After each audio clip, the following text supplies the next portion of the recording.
Bonjour à tous, donc aujourd'hui ce que je vais vous présenter, ça va être 3 exercices que j'aime bien inclure dans les entraînements pour abdominaux.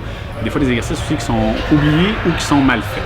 Donc le premier exercice que je vais vous démontrer, c'est un exercice qui s'appelle le Janda Setup. Donc qu'est-ce que cet exercice-là? C'est un exercice de crunch, en vrai qu'on est allongé sur le sol. Et ce qu'on fait, c'est qu'on place les genoux à 90 degrés.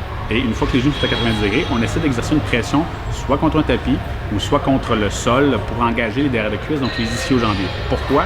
Parce que l'ischio-jambier permet de faire la flexion du genou et de faire l'extension de la hanche. Et ça permet de, quand que ce muscle est contracté, d'inhiber, donc d'enlever la contraction sur les muscles opposés. Si je contracte mon biceps, le triceps s'inhibe pour m'aider. Donc si je contracte mon derrière de cuisse, qui est l'opposé, qui fait l'extension du genou, le quad. Donc on sait quand on fait un crunch, on a tendance à se relever beaucoup, ce qui fait que le droit fémoral, qui fait partie du quadriceps, est recruté.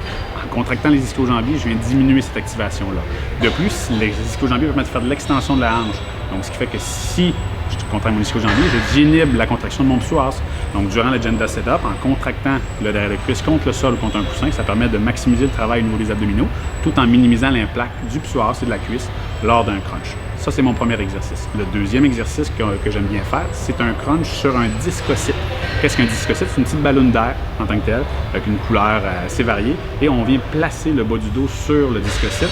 Les fesses restent toujours au sol. Et qu'est-ce que ça donne? Ça donne un avantage mécanique au niveau de l'amplitude de mouvement. Idéalement, on voudrait aller chercher un bon 70 degrés, 90 degrés de mouvement. Donc, les épaules vont partir presque du sol et vont venir monter à environ 30 degrés au-dessus de l'horizontale, pas plus. Pas besoin de faire un redressement assez complet si ça ne travaillera pas les abdominaux dans la dernière partie de ce mouvement-là. Donc, ça permet de recruter davantage les abdos et les études ont démontré que ce discocyte-là travaille plus les abdos qu'un ballon suisse ou qu'un crunch normal. Donc, il y a vraiment un avantage et ça diminue le cisaillement lombaire. Toutes les personnes qui ont des problématiques lombaires, le crunch sur discocyte améliore le recrutement des abdos, diminue le cisaillement lombaire et permet d'avoir une meilleure amplitude de mouvement comparativement à un crunch au sol.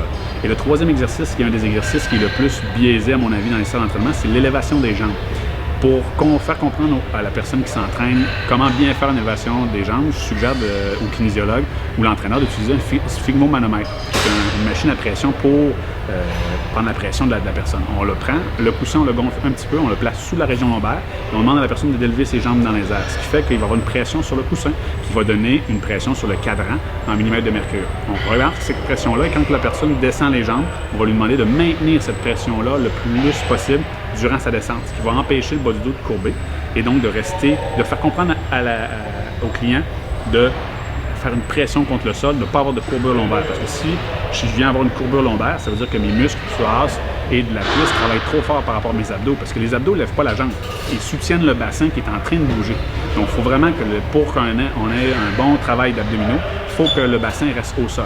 Avec la machine sphygmomanomètre, on est capable d'avoir une pression qui va être constante et de faire comprendre cérébralement à la personne quoi faire pour être capable de faire une bonne élévation des jambes sans avoir à courber le dos puis engager des cisaillements et des problèmes lombaires qui pourraient en survenir. Lève, lève, lève, lève. OK. Donc là, on voit, là, ce que je veux, tu vois, regarde, mets le cadran. Mets le cadran. OK. Et là, ce que je veux, c'est que fais une descente. Descends tes jambes. OK. Remonte tes jambes. OK. Là, je vais te demander de prendre le cadran. Prends le cadran. Et là, ce que je te demande, c'est de descendre les jambes en gardant la pression de 240 sur ton cadran. Non, c'est ça, exact. Là, tu comprends comment faire pour aller. Trouve ta façon, exact, ça c'est bon, relève, vraiment. Quand tu seras plus à l'aise, tu vas être capable de descendre plus bas. Redescends, on va montrer ici, tourne le cadran. OK, descends. Voici mon top 3 des exercices pour abdominaux. J'espère que ça va vous donner un peu de nouveauté dans vos entraînements pour permettre une amélioration de votre force sans nuire à vos problématiques lombaires s'il y a lieu.